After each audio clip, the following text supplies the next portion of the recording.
Hi, I have not posted a book in a while, so I wanted to do that when I came outside to read. I've got Daisy out here. Hey, Daisy. Daisy. Well, this is Daisy. She's very hungry right now. She's not paying any attention.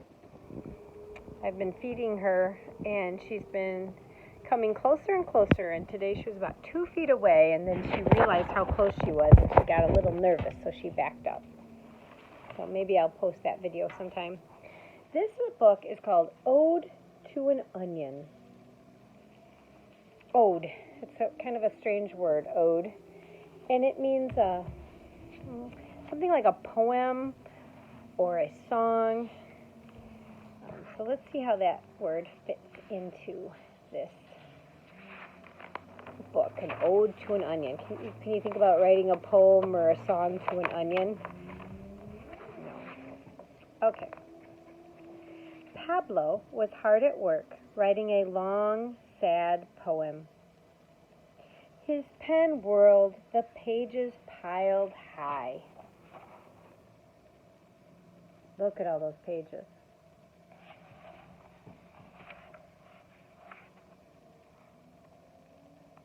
He's writing a very sad poem, it said.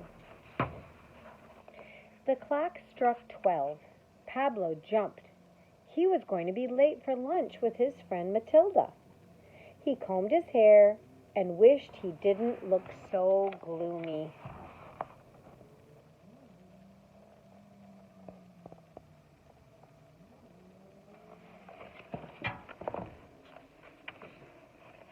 Matilda liked to laugh.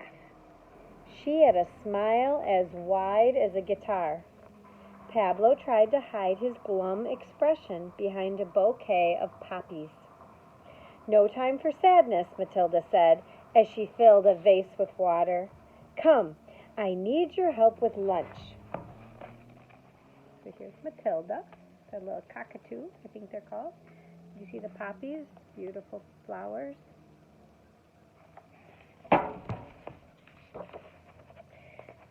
Matilda led Pablo to where fennel grew among tomato bushes.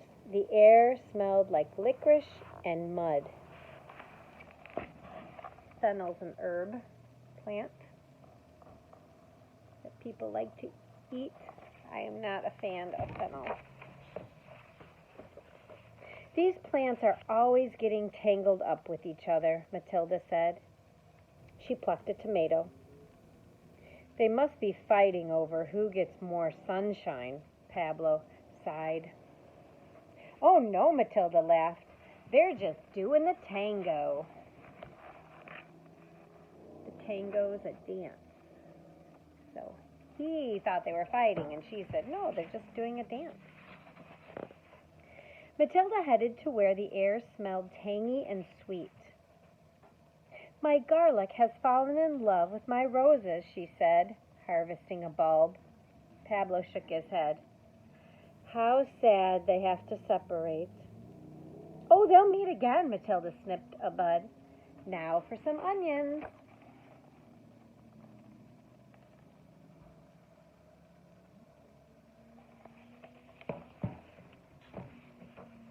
Matilda strode to the peach tree.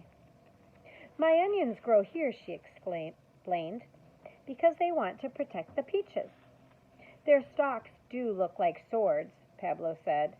He watched Matilda pull a bulb from the dark earth. Thank you for taking care of the peaches, Matilda whispered to the onion. Now I need you in my kitchen, where it will only make you cry when you slice it up, Pablo shrugged.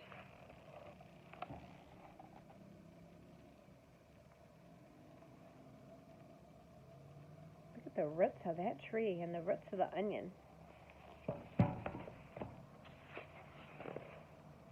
My dear poet, Matilda said, you are so glum today. All you see is sadness.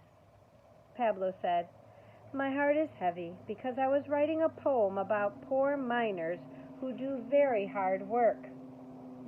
Matilda put her arm through Pablo's. Their work is hard, but even miners must eat lunch, she said. Come, I need you to slice the onion for our salad.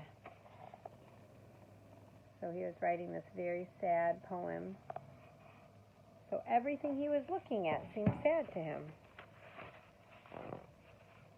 The onion's papery skin crinkled in Pablo's hand. As soon as he cut the onion, its earthy scent filled the air, making Pablo think of the garden, of the fennel struggling for sunlight, and the garlic longing for the roses. The scent burned Pablo's eyes. Tears streamed down his cheeks. At first, all he saw through his tears was a lowly vegetable. But then he noticed how the sunlight shone through the onion's layers.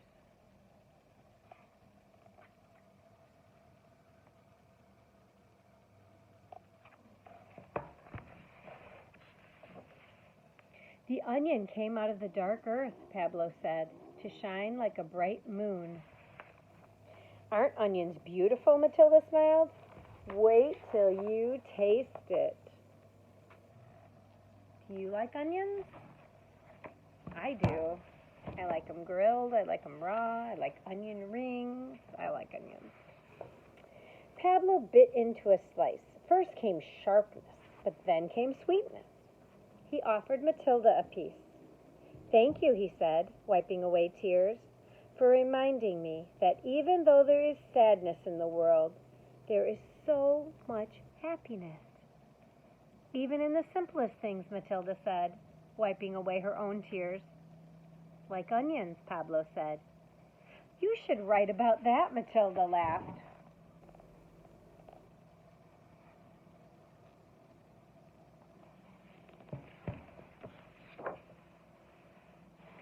Luminous onion, Pablo proclaimed, lifting the onion up high.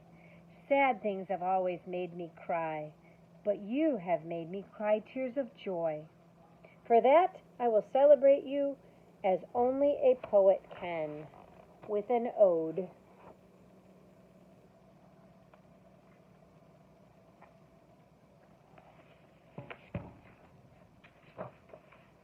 But first, Matilda said, let's eat.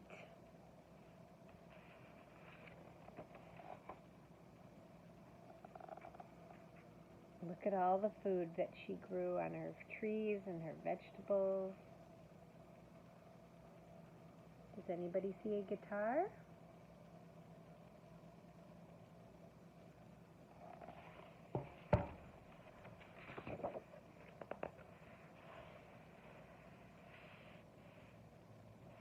Now, here is the poem he wrote. It's kind of long.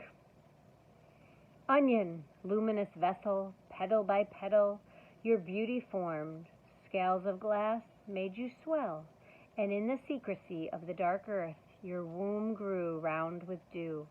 Beneath the earth the miracle happened, and when your clumsy green sprout appeared, and your blades like swords were born in the garden, the earth amassed her power, bringing forth your naked transparency. And as the Aphrodite's birth, the remote sea reproduced the magnolia, raising up its bosom like that the earth made you.